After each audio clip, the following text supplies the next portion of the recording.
It's a trucking, transportation, and lifestyle show like none other. Man, you call this a life? Road Gang Radio is back for another half hour of the best transpo show in the known universe. We come in peace.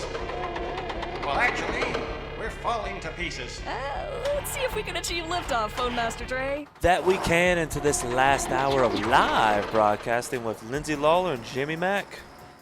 Well, hey, girl. Hey, good morning to you. What fun, by the way. What fun talking to our good friend Megan Kate Nelson. Felt like a real Thanksgiving. She's the best. It's a Thanksgiving miracle. Is what she is. Speaking of Thanksgiving miracles, Jim, I'm very excited about this next guest because not only am I excited just to have this conversation and dive into what this kind of road life looks like, because it's something my husband and I have talked about for a long time, and the show that he has and the work that he does. But also we're hoping to find ways to partner and do more work with Anthony Nalli and the RVers. It just makes a lot of sense to marry, because a lot of truck drivers obviously also have RVs and spend even their free time they spend on the road. So there's a lot of synergy here. So joining us next, he's the driving force, pun intended, behind the hit series The RVers. It's executive producer and director Anthony Nalli. The new season, by the way, premieres next Sunday on the Discovery Channel. And this one is promising to be, and I quote, very different, which is intriguing. What happens? Do we blow up the RVs? Are there fights that blow? What's going to happen? I can't wait to see. Anthony and his wife, Lisa, they became full-time RVers about 10 years ago. Jim, they sold the house. They packed up the dogs. They never looked back. This almost happened to my husband and I in COVID. We are still married because we didn't do that. I want to find out how they are still married because they did do it. But Anthony, he's a storyteller. He's a drummer. He's an adventurer. And he's someone who really understands that, road life, it's a way that he understands it the same way truckers do or touring musicians do, that will all relate to this. So please make welcome our new friend, such a fun guy, Anthony Nalli. So glad to have you here this morning. Hey. Build up. You guys, you make it tough. Well, no pressure, but be funny. Go. Please. Go on, please. Indeed. Anthony, I wanted to kind of start off by letting you know, just to kind of give you a sense of the reality of what we deal with out here. So we do a regular segment called Education Station, and it's different people, trainers, trainees, CDL schools, carriers, all that stuff, talking about how we kind of put together the next generation of drivers. One of the interesting things is that we often get executives. We got Leonard Express's executive, Ken Johnson, on, and he and I ended up having a good 4 or 5 minute conversation that as he moves towards retirement, he and his wife have been finding a lot of time to take that long trip from upstate New York down to Florida in the RV, especially this time of year. They kind of make that move. And I was kind of curious, and we're going to jump in like in the far end of all this stuff because I'm really excited about the debut, what's going to happen on Sunday. A lot of cool stuff always comes out right around my birthday, which means I have all kinds of groovy stuff to kind of watch as it kind of comes out. But I wanted to ask you first, have you seen an uptick since you started doing this? And we never got a chance to talk about this in any time that you and I or Dave and I or Lindsay and I and you and all that stuff have talked. Have you been noticing a pattern, or is it an ebb and flow in regards to the number of RVs out there? And has there been a growth in online discussion? I mean, is there a growing culture here, or has it always been kind of steady as she goes? Because it doesn't feel like there's a decline, but do you feel like it's something that's exponentially growing, or is it fits and starts back to center? And does that make any sense? Oh, it absolutely does. And, RV has been growing just constantly, quite literally for decades. I mean, my other show, The Aviators, which is really the basis of the RVers, it's another one of my personal interests that I turned into a TV show. Aviation, conversely, for decades and decades and decades, because of its being so expensive to participate in every way and every facet, is on the decline. But, I mean, as you can see, aviation declining over years, the exact opposite has been happening for that same amount of time, literally decades.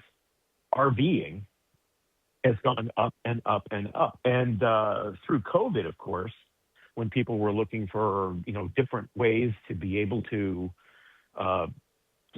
do anything really. RVing just went, as so many other things did. RVing just kind of busted through the roof. I know people who purchased the RV that they eventually got rid of not that long afterward during COVID because it seemed like the thing to do. But then I guess they thought they were doing it wrong, and then they, get rid of it. But there's really no wrong way to RV. I mean, if you go out and do it a couple of times a year and that works for you, then you're doing it right. If you do like we did and sell everything and full time for a period of time and that works for you, well, then you're doing it right too.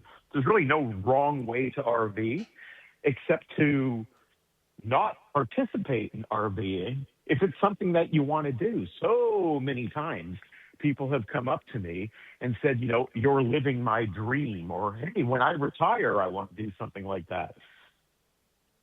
Terrific. Again, if that works for you, then that's great. But, why are you waiting? I mean, first of all, with the way inflation is, the RV that you're going to get into 5 or 10 years from now is only going to be ridiculous more expensive than it is right now. So if you think you're going to RV ever, or you think you might want to, jump in whatever way you can, whatever way that you can afford. There's no wrong way. There's no wrong RV. Don't wait. What are you waiting for? Tomorrow's not guaranteed. You want to do it when you retire. What if you don't make it that long? Then you really missed out on something. A couple things here. First of all, I want to. I feel like RVs are kind of like tattoos. It's like one of those things. Like, oh, I don't want one.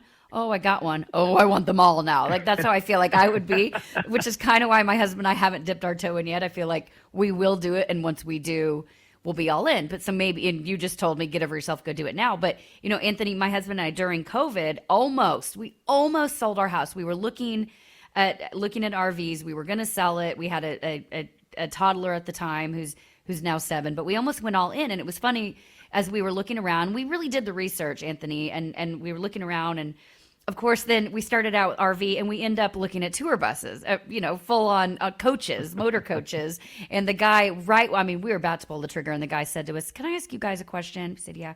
He said, "Have you guys spent any time on tour buses on motor coaches?" And we're like, "Oh yeah." He goes, "Okay, let me rephrase it. Have you guys been in charge of a motor coach?" We're like, "Oh no, I've just slept on it." And he's like, "Please don't do this. Please don't do that. Please just back up and get bit." So I say all that to tell you, to ask you, when you say there's no wrong way to do it, do you also believe that start small? Because I think the only wrong way would be if you got in over your head and sort of overwhelmed yourself before you got a chance to see why you loved it. So do you believe start small and grow, or can people just go all the way in? I'm curious why you were waved off of the tour bus thing. I mean, because the reality is, if you're not a handy person, you're gonna be. Yeah, fair. I mean, RVs are small houses that undergo, a 10 Richter scale earthquake almost constantly. So, I mean, things are going to shake loose. Things are going to break. Things are going to not work as they should. And you're going to have to find ways to fix it. And, whether you're in a motor coach or a small travel trailer, it's going to happen either way. So, I mean, to say, maintenance concerns or whatever other complexity that they backed you off of, I mean, this particular RV that you were looking at, maybe it had some pretty advanced systems, and you got to learn them all. I mean, that's the incredible thing about RVs as well. You got to become a plumber, an electrician, a general contractor, a carpenter, all overnight, unless you want to rely on someone else for pretty much everything. Yeah, I think the general consensus is, as best you can, try to get your second RV first. Because I think almost everyone doesn't know exactly what it is that they want. They don't know what their preferences are. And that's perfectly reasonable. How would you know how you're going to RV if you've never RV'd? So it's difficult for you to just pick the one that's just calling you, but you got to try and think, if you can, you got to try and think, what's my next one going to be like? So if you start small and you move up, I'd say maybe move up a little bit already. Maybe not to a full motor coach, because I mean, they are larger. They can be a little bit more difficult to drive if you don't have any driving background, which I know for your listeners is probably not too much of a concern. But it sounds like you're saying it's kind of you kind of equate it to house buying, because I know every house we've bought, we started out, we know what we want, what we can afford, what our budget is, and we end up always going over that every single time. It's like you set your budget lower because you know you're going to go over. So it's like, know what you want and then just bump up a little, but maybe not crazy off their radar. But would you kind of look at it and equate it to home buying? Yeah, it really is very, very similar. And it sounds like what you and your husband are in the midst of is very much what Lisa and I sort of did as well. Because I mean, I've wanted to RV my entire life, whether I knew it or not. I mean, there was a show on, you ever watch TV when you were a kid, Saturday mornings, and you're watching? Of course. It starts off with the cartoons, and then it goes to the really interesting kind of live action shows, but like geared toward kids on Saturday mornings. Do you remember doing that? Yeah, of course. Land of the Lost comes roaring to mind. Well, there was another show, and I always mention it because I'm waiting for someone to say, hey, that show, I love that show. And it hasn't happened yet. So it had an impact on me, but maybe only me. It was called Arc 2. No, nothing. I've heard. I have heard of it, but I got to tell you, I was so badly wanted to know it, Jim. I was so busy getting washed down 1,000 feet below with Marshall, Will, and Holly on a routine expedition to the Land of the Lost. I never really caught that one. I didn't see Arc 2. But go ahead. I'm going to go check it out now. In Arc 2, they had some futuristic science lab on wheels, and it's some cross between, loosely an RV and some kind of a futuristic craft of some kind, Land Rover craft. And to me, that was an RV. So invariably, if we got a new washer and dryer or a new fridge when I was a kid, and it came in a gigantic box, I would mark up and cut little window holes in that gigantic box, and I would turn it into one of two things. I would turn it into an airplane, and then I'd sit there in the cockpit flying my pretend airplane box. Or I would turn it into an RV and then drive around, doing sciencey stuff like they did in Arc 2. So it's interesting, but cardboard boxes eventually turned into 2 TV shows for me. That's so weird. By the way, really quickly, a whole bunch of great stuff over in the chat. Shazam, Billy and his mentor traveled in an RV. I totally forgot that. Good get, Trucker Bosun. Okay, I'm going to ask a boon from both of you because you've really been kind of answering this question in long-form version. Gina Harrison asked, what is a good way to dip your toe into the water without selling everything and purchasing an RV? And I want to answer that question for you, and then I want to hear your actual real answers. What you can do is catch them on the Discovery Channel starting Sunday, November 23rd at 7:30 a.m. Eastern and Pacific time, and don't miss the Season 6 encore on Destination America Sunday mornings at 8:30. I think a lot of people are already touching on that in the chat, but Gina's got a great question. Lindsay's talking about pulling the trigger, and I think Gina's talking about how do we figure out whether this is for us if we're still kind of twixt and tween. Is there any advice you have besides watching the RVers on a regular basis, which I advise? I do like this question, sorry, real quick, because it helps people swing the pendulum back. It's like I'm an impulse person, so luckily I took a breath, and now I want to come back and maybe do it more down the middle, like Gina's saying, maybe not blow everything up. And so this is a great question. Well, I've got the perfect solution for you there. If you want to get into RVing, you're not quite sure because, similar to what you and your husband have gone through and what me and my wife, we go out to an RV show or to an RV dealer and you'd kick some tires on some RVs.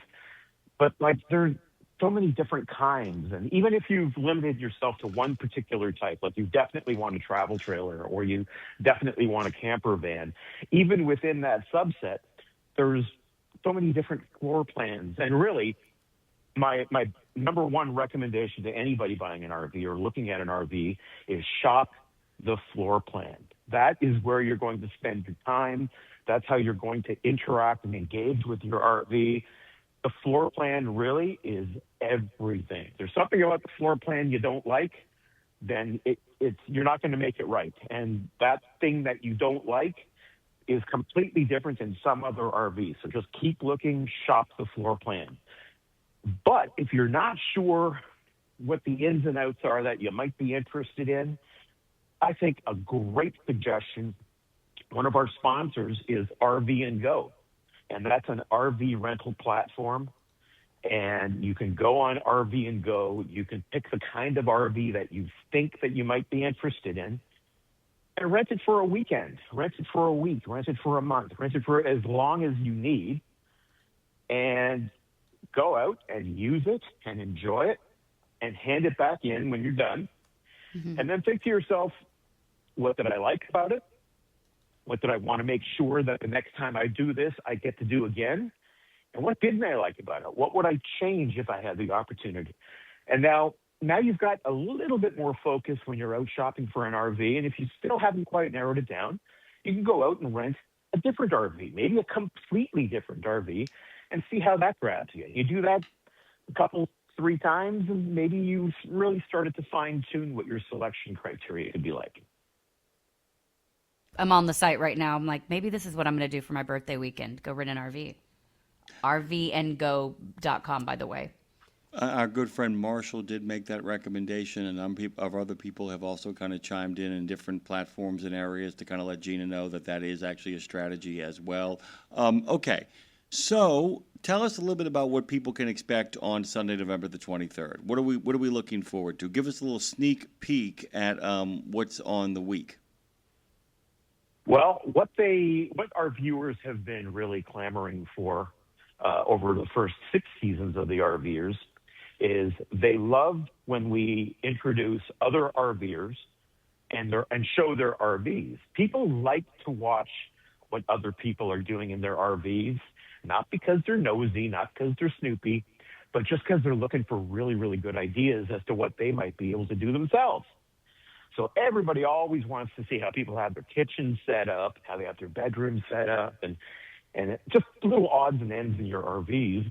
So we decided that we're going to show a little bit more of RVers and the RVs that they drive, rather than kind of backing away a little bit from the nuts and bolts parts, because a pair of our hosts, Peter and John, the RV geeks, they are the how-to nuts and bolts of your RV experts. And I'll tell you, when we first came up with the show idea, quite literally the first people I contacted to participate in this show are Peter and John, the RV geeks, because at the time I was still a fairly new RVer.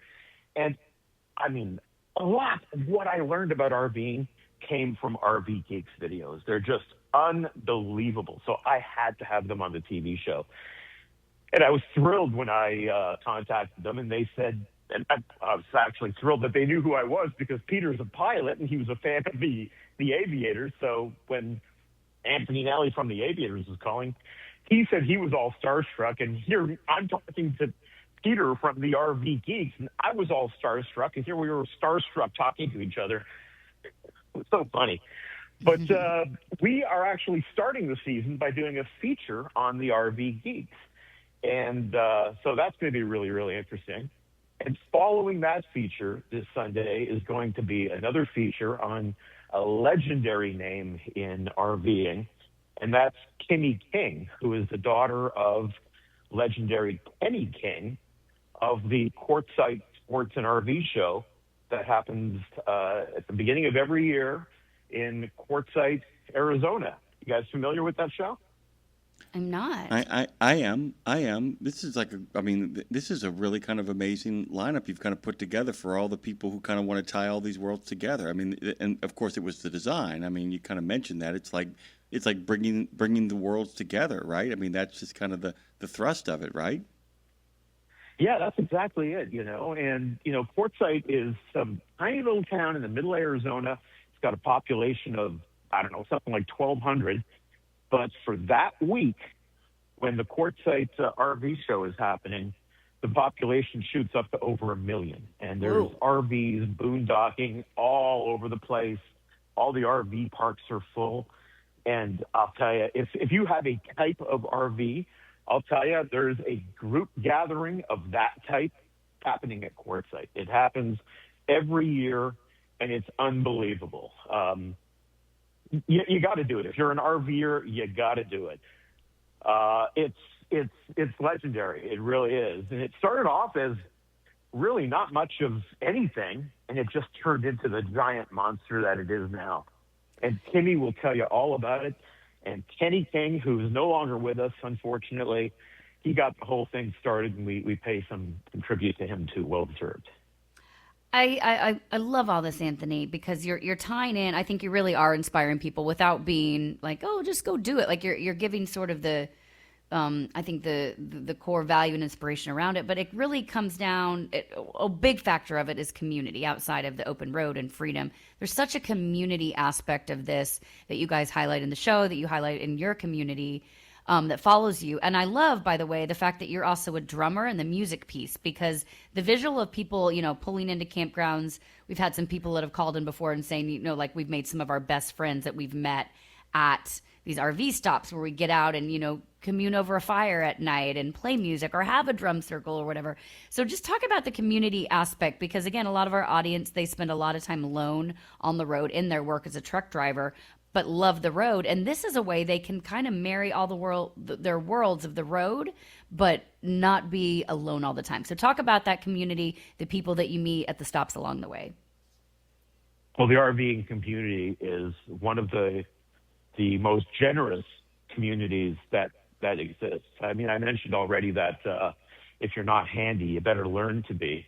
But, even if you are having difficulty contacting an RV service person to perform service on your RV because of supply and demand. I mean, if you really want to make some money, become an RV service person, stick a sign on the side of your pickup truck and drive through an RV campground, and you're going to, you're going to get rich. You're going to get rich quick for sure. But the beautiful thing about RVers is if you're working on your RV, or if you need something, or if your water line just sprung a leak and you're struggling with it or what have you, there's always going to be someone watching who's seeing that you're having some trouble and will come on over with a spare water line or some tools or an offer of help to assist you in whatever trouble that you're having. That'll happen everywhere, whether it's in a campground, whether you're, just boondocking for one night at a truck stop. If you need help, someone's always willing to help you. It's just incredible. But as the other thing, as far as community is concerned, is you don't really have to do anything that you don't want to do. So, I mean, a lot of us don't like to hang out in, huge groups and do stuff. And if you're more of someone who wants to keep to yourself, RVers aren't nosy. I mean, they're not going to come up to you and impose upon you anything that you really aren't willing to do. It's just, the community is there. They'll embrace you, they'll assist you, and they'll welcome you into any aspect that you yourself have an interest in. It's truly, it's a beautiful, beautiful thing. My curiosity, if I can throw a question back to you guys, one of the interesting things about RVing is I did a conference to a bunch of people working in the industry, and the first question I asked, and I kind of halfway knew the answer, but there was like a couple hundred people in the room, all people that, turn wrenches on the construction of RVs. And I asked, okay, so everyone here, you guys build RVs, you work with RVs. How many of you actually go RVing yourself? And of 200 people, half a dozen hands came up. Wow. So I'm curious, if your listeners drive for a living, how many of them would feel comfortable or have a preference to getting an RV where they have to do more driving? I mean, driving is a little bit different because you can do it when you're working, you can do it when you're not working, but do they maybe not want to drive and look for something where they can be stationary a while, or is driving just part of it and they just want to drive for a completely different purpose? Well, I think Jim will have an answer as well, and I think that it's a little different when you said the ones that, turn a wrench on it. That's a little bit like a carpenter's house is always falling apart. I feel like, but when you're because it's more of a job. But the truck, for the core of the truck drivers, especially ours that have been doing it a long time, our listeners, they are in it for the love of the road. And like Bruce Almighty in the chat right now says, I do love the isolation that my wife or that they have in their road van. So he said, I'd like to have a personal designer community bus. But he likes the isolation they get. So it sounds like they continue. I'm sure somebody else is going to, if you're listening, somebody throw over in the chat if you like to also spend time on the road on your off time. But Jim, we have one caller who calls us, will listen to our show when he's not driving. He will just get in his truck, his personal truck, and just drive. So yes, I think it's about the love of the road if you're doing it, if the love of the job is that, Jim. Yeah, and Anthony, give you a real fun sense, his handle is Weasel, and every Sunday when we used to do a weekend show, he would actually get in his car and drive out for 2 hours. At the 2-hour mark in his truck, he would turn the truck back around and drive all the way back. Sunday was his day off, and he spent 4 of it in the car listening to us on the radio.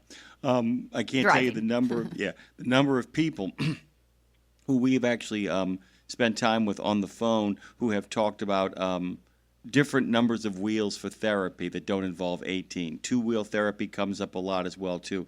A lot of these folks who are OTRs, over-the-road drivers, who cross those state lines for long distances, do it because they want to be out there. And yes, they do have home and hearth, and they're places full of people that love them that they're going back home to. But a lot of them just, as Greg Allman says, I'm going to hit the road, adios, my friends, pack my bags, and you'll never see me again. And there is a whole bunch of them that do that, always on the move, always mobile. Now we're quoting The Who, but they're always going mobile, and they're always trying to kind of find their way. We're going to find our way out of this, Lindsay. I did want to ask him. I've been dying every time I've had him on. He's a drummer. You've never told me who your favorite drummers are. I've been dying to ask that question every time you come on, and we never get to it. Okay, well, I have one favorite drummer. I have a lot that I appreciate, but the drummer for me of all time is Neil Peart of Rush. And let's say why. Why, outside that he's a killer drummer and their music is great, why he's a crime scene is what he is. Go ahead. Oh, the complexity, the over the course of his career, the monstrous drum sets that he's had in various versions that I've always tried to, in my limited budget as a pre-teenager and beyond, trying to get a Neil Peart kit in my basement that as closely replicates, not even close, of course, but that kit's just a beast. And it's not big for the sake of being big. He knows how to use it. He's departed now, of course, unfortunately, but he wasn't known as the professor by accident. He's just absolutely brilliant.